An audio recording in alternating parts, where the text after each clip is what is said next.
Before listening to this show, you should watch Chapter 4 of The Mandalorian on Disney+.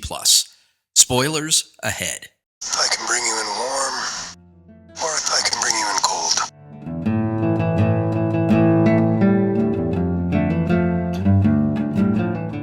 Hello, welcome to Galactic Initiative. I'm your host, Jeff. Today, David, Sean, and I will be discussing Chapter 4 of The Mandalorian, Sanctuary. Welcome, David. Hello, Jeff. Welcome, Sean. Hello, my friend. Let's get into it. The Mandalorian flies to the planet Sorgan with the child. He seeks sanctuary from the Imperial Remnant and the Bounty Hunters Guild. The planet Sorgan is sparsely populated, seldom visited. The show actually opens with a raid on a peaceful country village there. Klaatuinians surprise the residents who flee in terror. We hear a large machine. We see blaster bolts aimed at the village. We do not see the source. A mother hides in a krill pond, protects her daughter from the raiders. Questions about this opening scene. One, did you know about the Scout Walker in advance? The only reason why I knew about it was the toy release. I wasn't exactly sure when we would be seeing it. And you don't necessarily see it in the first shot. But no, I was not expecting it. I don't recall what came first, the toy or the episode. So I can't definitively say, oh, yeah, I knew about it because of the toy release. Oh, the toy. So then, yeah, I probably knew, but probably didn't put it together because I guess I wasn't speculating at that point whether it was or was not the Scout Walker. And, not only at this point are we seeing a lot of things from the live action films or the cartoons or whatnot, but they're also using a lot of the sound effects. And I'm starting to train my ear a little bit more, or my ear is more attuned to listen to the sound effects because, yeah, after you watch a couple of times, you're like, oh, yeah, totally. That's the sound. That's from Endor. That's, we know that. It's amazing the layers that are being put into these shows. Yeah, you've got to watch more to understand how this is going to connect. But when I saw the Raiders, I did not recognize the Klaatuinians immediately. Did you recognize them? It took a minute for me to get there, but it felt familiar. Most of these alien types are from Return of the Jedi, from Jabba's palace. Right? Wait was another one. It's like a lot of these skiff guard fellows. We don't really get a lot of time in the old movies because they're on screen briefly and then like Luke throws them in the Sarlacc pit. And it's also interesting because I have this perspective from my childhood of the figures over the films, because you saw the movie in the theater and then you had the toys and you played with the toys for a while. And then that was your frame of reference. But for me, it's taking me a minute to really figure it out because it's not one-to-one from what we saw on film. And it's definitely like 5 steps removed from the action figures we had as kids, which is, for me, it was my big primary visual reference point for the Star Wars universe. I do want to make a point of the CGI, the Razor Crest coming in for a landing. I mean, it's just so good. I can't, again, say enough how great it is to see motion picture type technology being used on the platform of a TV show. Yeah, I thought it was fine. I mean, the whole George Lucas philosophy of the lived-in universe, the Razor Crest special effects are pretty spectacular. All right, so on to the Mandalorian's arrival. He visits a restaurant. He passes Cara Dune sitting at a table. Turns out she's a former rebel shock trooper, and they mistake one another as threats. She's wanted, he's wanted. But before we get into the fight, takeaways from the restaurant? I mean, the little hut / restaurant was cute. So question, I mean, with all these different references and things that they like, is this a good spot for the Loth Cat? I think so. I enjoyed seeing it, but I thought that the Loth Cat didn't look quite real. I didn't love the special effects. The Loth Cat is a weird-looking animal to begin with, so I don't know if it's just sort of a cognitive dissonance problem. Like that's a cat with a weird-shaped head. I mean, it probably could have been animated better, but it didn't bother me. You're on a tight budget and a tight timeline to push these things out. So we go outside and he sees her steps. Is this the first time we've noticed that he has the ability to see heat points or heat references? He was using the scope in chapter 2. At least it seemed to me that he was using the scope. Maybe just looking through the helmet was enough. Makes me think. Interesting. That's why I'm here. As I said a moment ago, the Mando believes Dune might be tracking the child, and Dune believes the Mando might be tracking her. They have a fight outside. She tries to ambush him.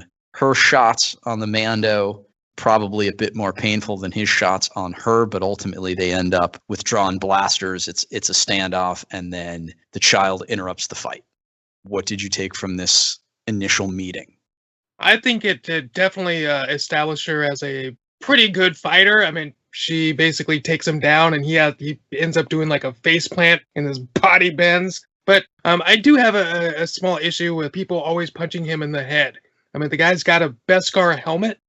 The fight, like David said, it establishes Cara Dune as a very tough character, cunning and guile, physically strong.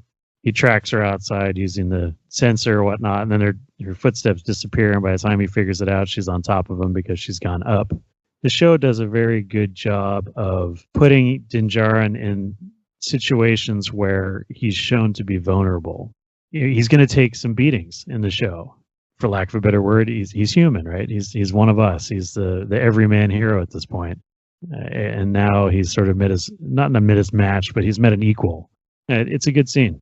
And yeah, we shouldn't be punching Beskar helmets because that's a quick way to break your knuckles. I found it strange that the Mandalorian trusted the restaurant owner to keep an eye on Baby Yoda. Did he get his money back? She obviously didn't take care of the child. I mean, the child ran out. Babysitting 101. Don't leave the child. That's the way. It's an interesting question you bring up, Jeff. Is he a good judge of character? He's been in enough restaurants to know good staff versus bad staff. This is clearly not the Mos Eisley Cantina. So maybe he just comes in and sizes everybody up and realizes this is just a restaurant. The guy is maybe not used to having a kid, and he sees the child as an item. At this point, the Mando is basically every new dad. Why doesn't it listen to me, right? Kind of a thing. And what is this diaper?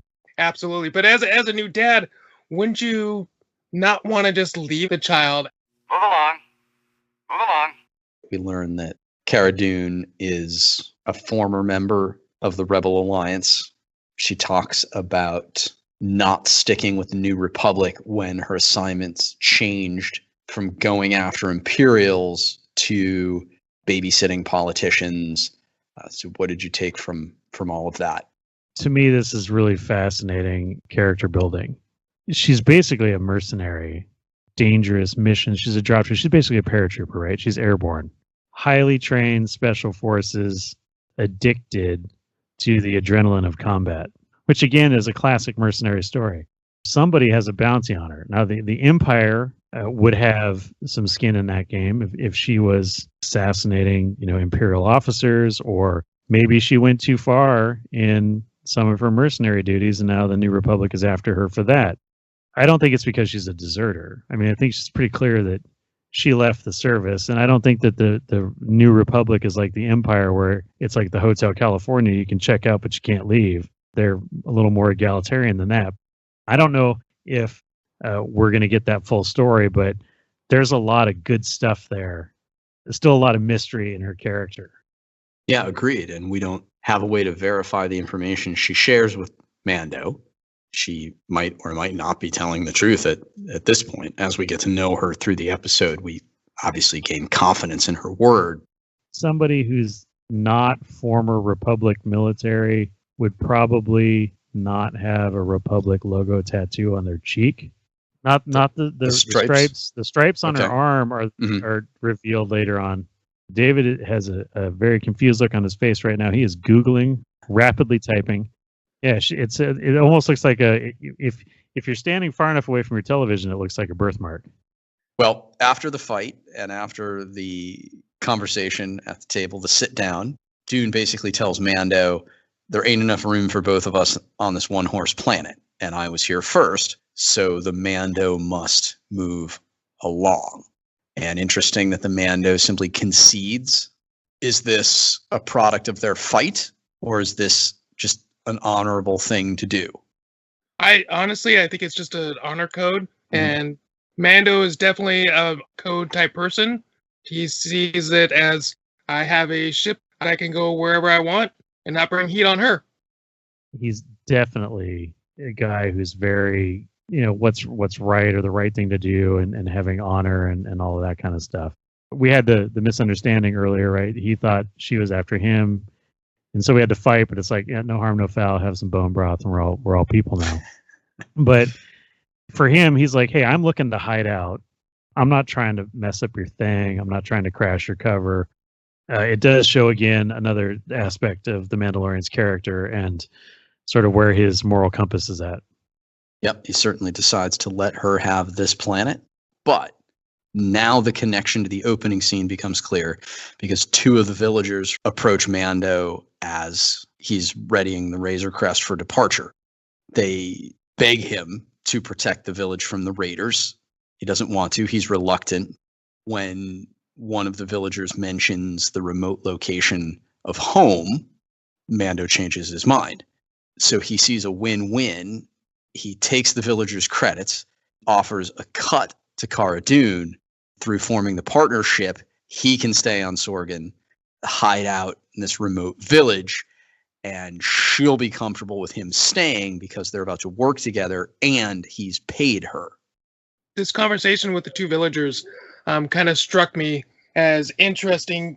I honestly think there's some key pieces because they have heard about the legend of the Mandos, and then as we get going later on in the episode, Omera seems to indicate that she is familiar with the Mandalorian culture. I think the word's out on Mandalorians. Everywhere he's been, people seem to know a little bit about Mandalorian culture. Initially, it feels like it's a continuity problem, but it's not when you think about it, because in the post-Imperial universe, the veil of propaganda is being lifted, right? After Order 66 and after the destruction of the Jedi Order, any kind of reference to them is pretty much cleared from the books, cleared from the records. They represent a fundamental threat to the Imperial power. They represent a threat to the Sith. The characters refer to the Jedi as legends. The Mandalorians, however, the purge of Mandalore, the destruction of the planet and the culture and the people by the Empire is a great propaganda tool. The fact that people know the Empire could destroy the great warrior culture is a handy thing to have in your back pocket as a ruling party. If we could crush Mandalore, what is your puny planet going to do? You're Alderaan. What do you got? You got Jimmy Smits and what? I think that maybe the Mandalorians kind of got a signal boost by the Empire because they wanted to be used as an example. And there might be a bounty on Beskar. Everybody we run into kind of gives the Mando an up and down and a once over, and somebody's like, Beskar? There's something going on there, and I haven't quite put my finger on it, but there seems to be an inordinate amount of attention being paid to this metal. To follow up, Omera is the woman from the opening scene who saves her daughter by using the basket. And she'll come into the picture here in a moment. So the villagers take Mando, the child, Cara Dune to their home for an assessment of the situation. The guests are warmly welcomed. Omera sees to the accommodations. A strange but warm relationship begins to develop between Omera and the Mandalorian. She's engaging with him, even when it seems like he's reluctant to talk, asking Mando about his helmet. He doesn't say very much. He took his helmet off the day before, but he's not taken his helmet off in front of anyone else since he was a little boy. That's a long, long time. That's the way. Now we understand that when you're alone, you're free to take off your helmet. It's just something that you're not allowed to do around other people. I wouldn't say he's exactly opening up, but the fact that she's not frightened of him and she's willing to ask a few questions, we're getting some exposition that's helpful for us as the audience to understand even more about Mandalorian culture. How many people would actually just ask the last time he took his helmet off? Her questions, like she knows exactly what the creed is. So I'm wondering, one, how she knows it, and two, if we're going to be coming back to this planet, I don't think they mention her husband or her ex, and it's a potential love interest for him, as we see later on. When we meet this lady and her daughter, there is a lack of fear and a sense of comfort or familiarity with the Mando, which is interesting. And it's something we haven't really seen yet. Everybody else sort of just gives him a wide berth. I think it makes the Mando a little uncomfortable. As we've seen so far in this series, he appears to very much be a man in control of his situation at all times.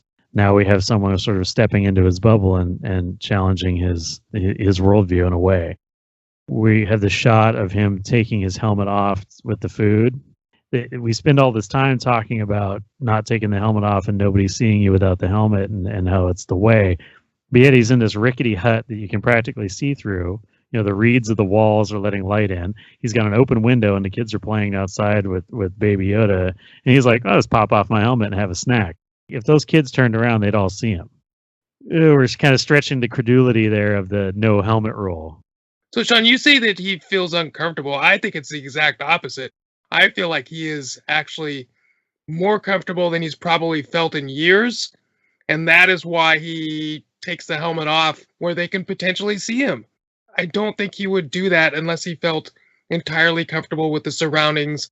If a kid sees me, so be it. That's maybe what his thought process is. Well, you're forgetting that he pulled a gun on the lady's daughter. The duality of the hunter is the hunted.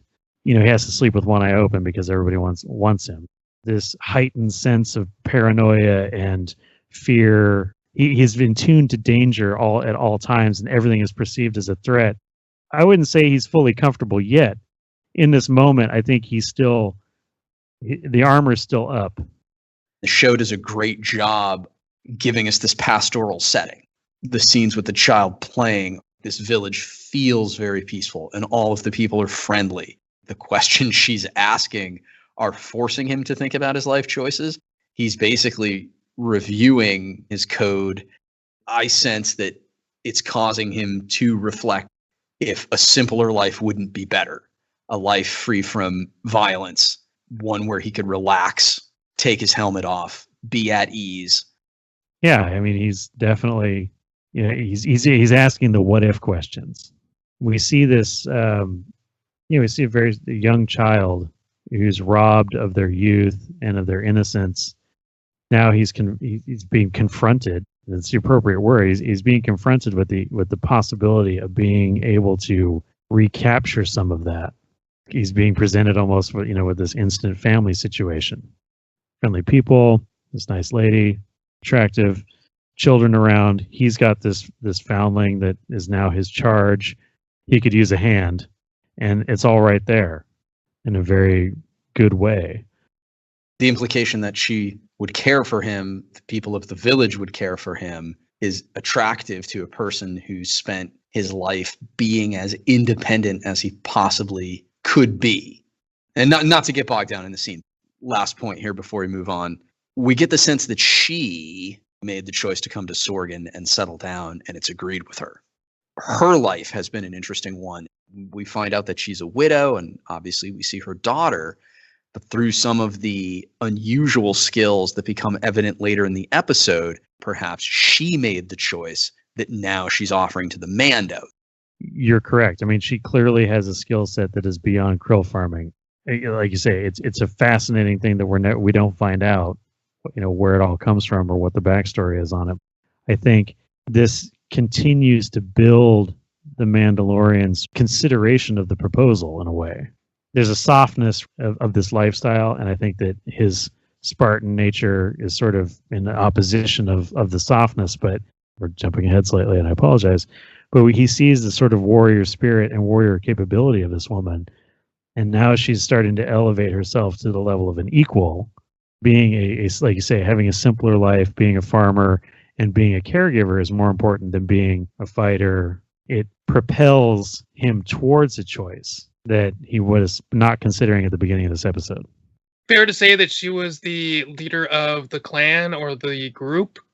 Maybe.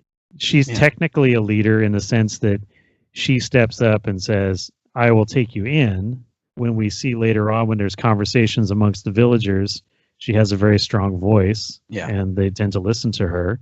Clearly, she has status in the community. But is she originally from that community, or did she leave that community and return, potentially a Mandalorian? I like that idea because the series of questions that are asked are knowing questions. And one of the core story elements here is the purge and the scattering of the Mandalorian people throughout the galaxy. And the Mandalorian is continuously, as he moves through this series, his belief system is being challenged on many levels. And, you know, it would be awesome if, like, in season 5, we go back to this planet and she's got like a trunk at the end of her bed or whatever, and she opens it up and there's Mando armor in there. Yeah, she has knowledge of the wider galaxy, and I get the sense that she's been out in it. I don't think she's a Mandalorian, but she's definitely come into contact with them or come into contact with people who've told stories. Let's move on. In the village, we see an astromech droid with very, very long, spidery legs that assists the villagers farming the krill. The droid needs the legs to keep its torso above the level of the pond while it's doing its work. I just thought it was cool and interesting. I'd never seen it before. But the next step for Mando and Cara is to go scouting. They find the tracks of an Imperial AT-ST. And I love the Mando's announcement to the village. Bad news, can't live here anymore. Okay, it's done. Pack up the village. You need to go. And Cara takes it a step further, and she chastises the villagers for not mentioning the Scout Walker. And they know the Scout Walker's there, so she's absolutely right. They should have mentioned it. My outlook is clouded by Ewoks demolishing Scout Walkers on Endor. I'm thinking, why couldn't the Mando's explosive charges just blow the legs off of this Scout Walker or knock down trees to smash it to pieces? I didn't see the tracks as this insurmountable threat. How did you feel about the scene and the announcement that the villagers needed to move? I felt it was just overreaction by him, and she also chastised him for being too blunt. I thought that was kind of a little funny. But yeah, I see your point, Jeff. If Ewoks can take down AT-STs, then why can't Mando, this incredible bounty hunter and a former rebel trooper, take down one? Just one. That's all there is. Just take it down. Shouldn't be that hard. Or did they not have a glider with stones on it? It's this feared weapon, and yet we've clearly seen that it doesn't stand up well to the natives. That's a continuity issue. I mean, I do like the conversation that they have with the villagers where the Mando's just like, you got to get out of here. Like, we're all gone. Like, we're going. And her response to him and saying, oh, yeah, you're way too blunt. Then she just turns around. She's even more blunt. Yeah, it's a fun conversation and whatnot, but I don't know. The AT-ST thing, it seems, I don't know. We're tainted by what has come before. I'll just leave it at that. Omera, she shows her leadership. She announces in reply, we're not leaving. And after listening to the villagers argue with Cara about the AT-ST and about leaving, the Mando changes his mind to fight. We have David's favorite device for moving the plot forward, a montage.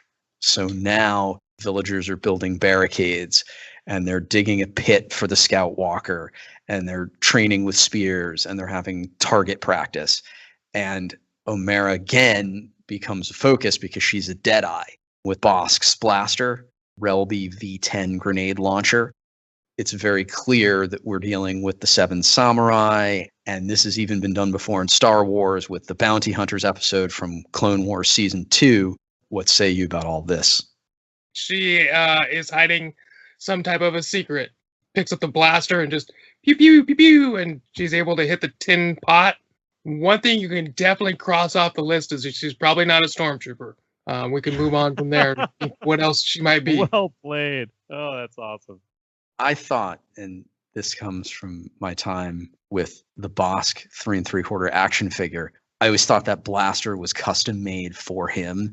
He has those super long forearms, and I recall always keeping careful track of it and knowing that it was his and never really switching it to another figure. And now, of course, between Battlefront and this chapter of The Mandalorian, I realized that anyone can fire the gun. But it's funny, as a kid, I thought, well, this is Bosk's blaster and no one else can use it. Absolutely. It's just like Chewbacca, same thing. Yeah. The bowcaster, and of course the bowcaster, which is hilarious because the bowcaster was never even a bowcaster. But again, it was the way that the toy was designed, the way that the accessory was designed to fit that figure. It was clearly his thing. Like, you could change out the stormtrooper guns and people, but that was always Bosk's weapon. This is good fan service. So to really quickly talk about the scene, like David said, it builds on our understanding that there's something else going on with this lady. Clearly, she knows her way around some weapons. You know, she's been some places other than the Krill farm. We see progress, but clearly there's the ineptitude there, but she's way ahead. To speak to the Seven Samurai moment, this is Dave Filoni, his fascination with Kurosawa films and the Seven Samurai in particular, something he's, like you say, has done several times in the Star Wars universe. We saw the thing at the beginning. We didn't really know where the story was going or where this episode was going, but as soon as he landed in the village and started talking to the lady, I was like, this is his go-to story. The farmers picking up their implements and fighting off the evil pirates or the Klatooinians or whatever it might be this week. This one is actually written by Favreau. I don't think this is all Filoni. I think a lot of this is Favreau. Yes and no. I mean, so hear me out on this, right? So we watch the gallery and we see that Dave Filoni has already established his bona fides, right? Everybody is holding him up as the savior of Star Wars and the one true disciple of George Lucas. I would not put it past him to have that level of influence on the show. All right, yeah, I get that. I imagine they work together on it. Filoni loves it. He loves the storyline, but I'm sure Favreau loves it too. Kurosawa is a revered director and visual storyteller, and he should be. And there's nothing wrong with it being flattery, copying and, all that whole thing. And then you can see the influence and you're like, oh, that's a really neat kind of, homage to it. But they've done it twice now. And it's like, okay, well, maybe you could do a different Kurosawa film. There's plenty of good stuff in the Kurosawa catalog that could be used in the Star Wars universe.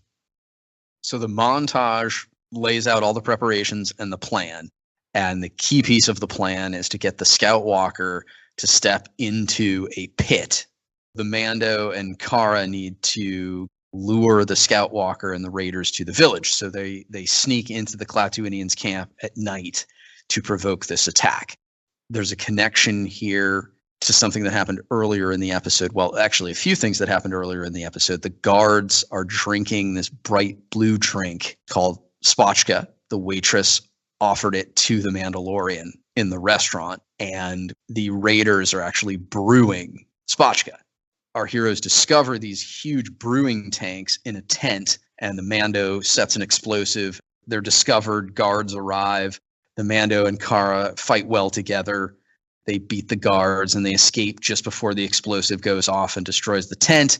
Then, very cool moment, this beat up, repainted Scout Walker stands up and its viewports look like eyes. What did you think of this scene? So one thing I gotta ask, the person that was shoved into the brewing tank, did he die? I thought he drowned. Yeah, that's kind of where I was at on it. Throughout the season, we find a lot of the Spotchka or whatever it's called, restaurant to restaurant, according to David. They're actually stealing a commodity that can be turned into or processed into a more lucrative commodity. So they're unchecked capitalists. So my thinking on the ATST seems like it's got its own personality. So I don't think that there's a person in there. I think autonomous ATST. So you think it's like a vulture droid that's been transplanted in an ATST? Absolutely. Definitely an effort made for the machine to feel and appear like a wild animal. But I firmly believe Klatooinians are inside. I took the redlining to be an accommodation for the Klatooinians.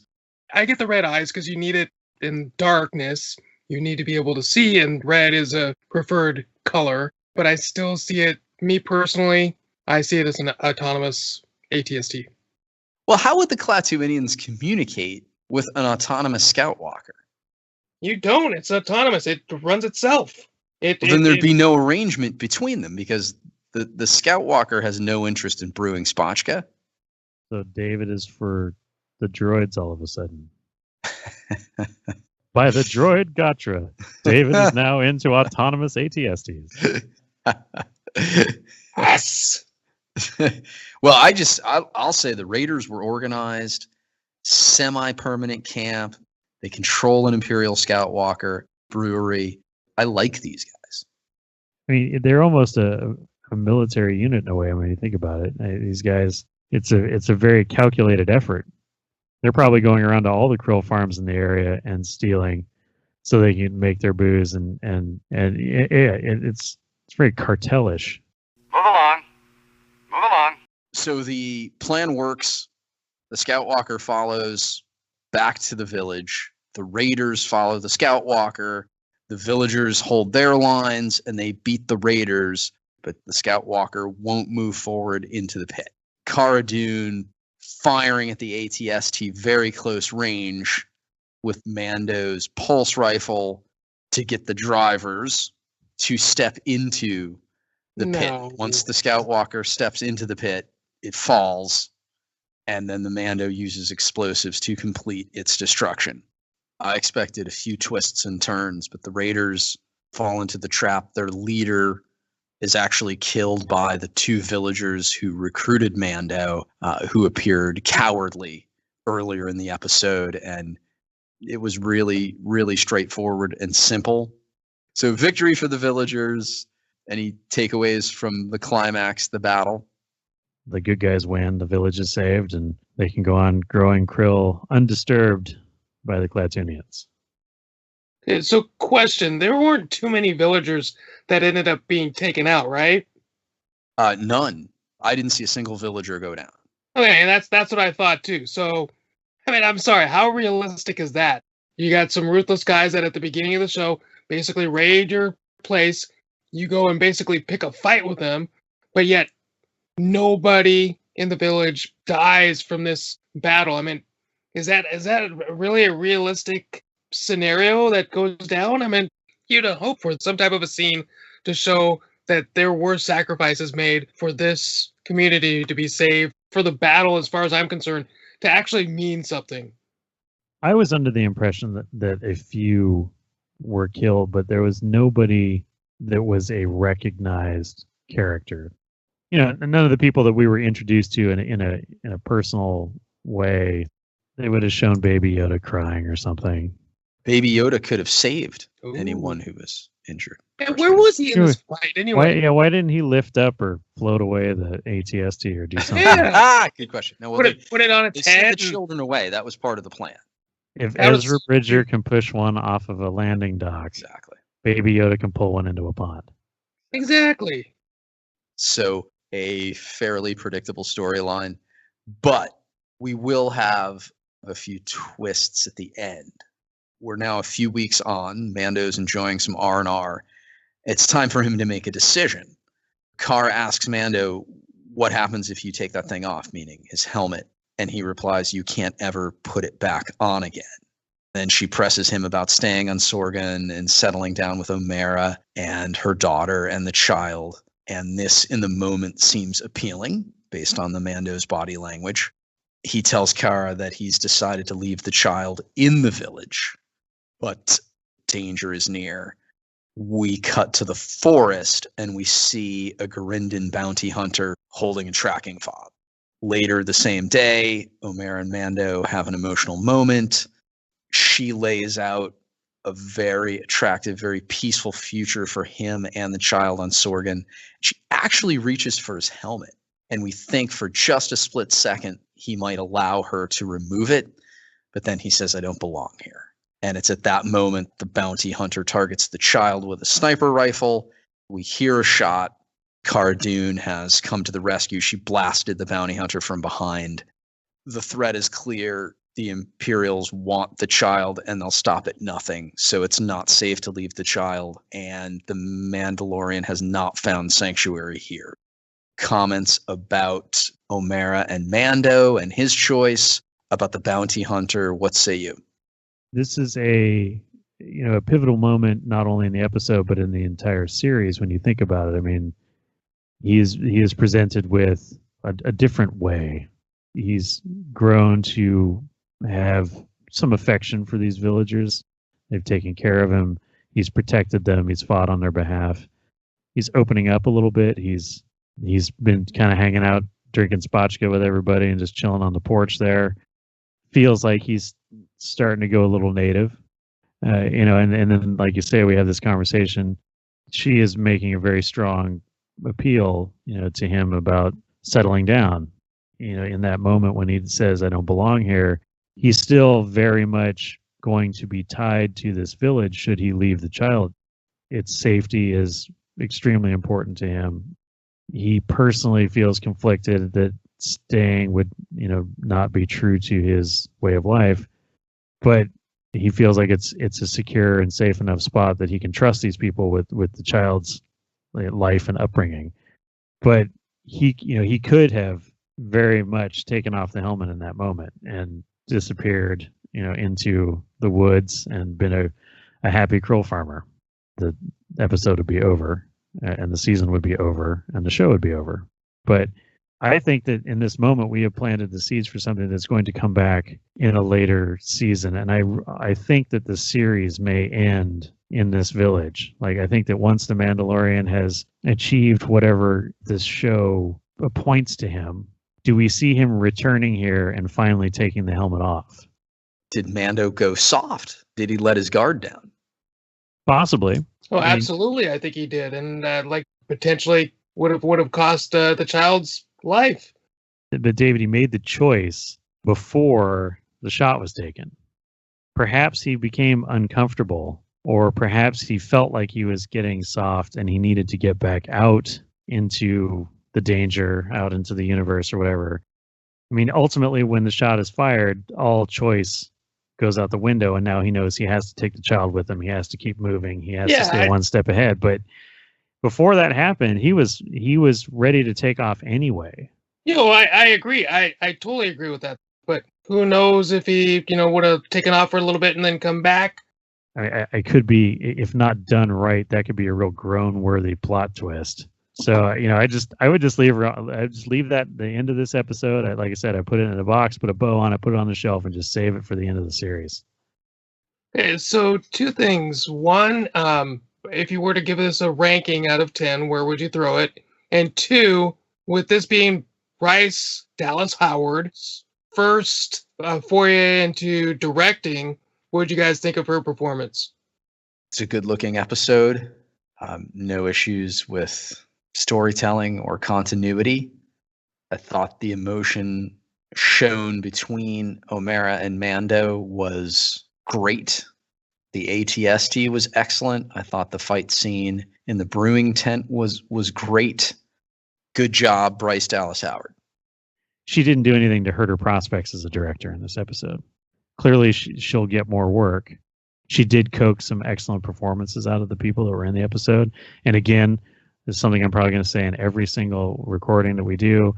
Whoever is under the helmet, whether it's Pedro Pascal or one of the stunt guys, they're doing an amazing job of emotion and meaning in the movements of the Mandalorian.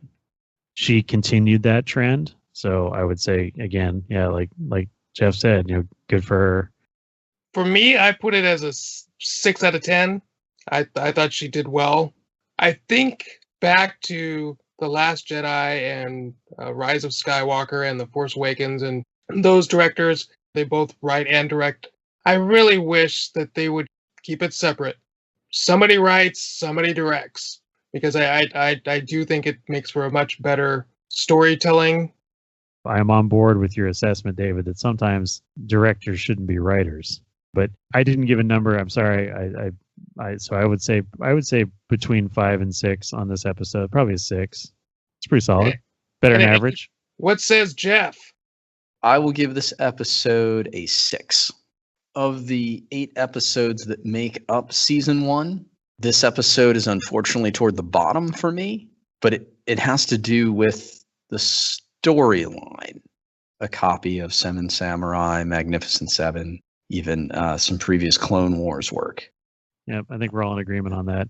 And like you say, in the of the 8 episodes of season 1, it is towards the bottom, but that's like saying, your Ferrari isn't as good as my Ferrari. They're both Ferraris.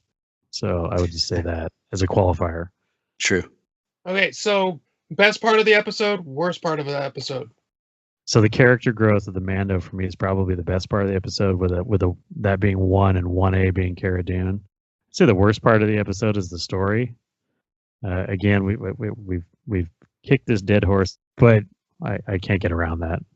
The best part was the fight between Mando and Cara Dune, and the worst part was the montage.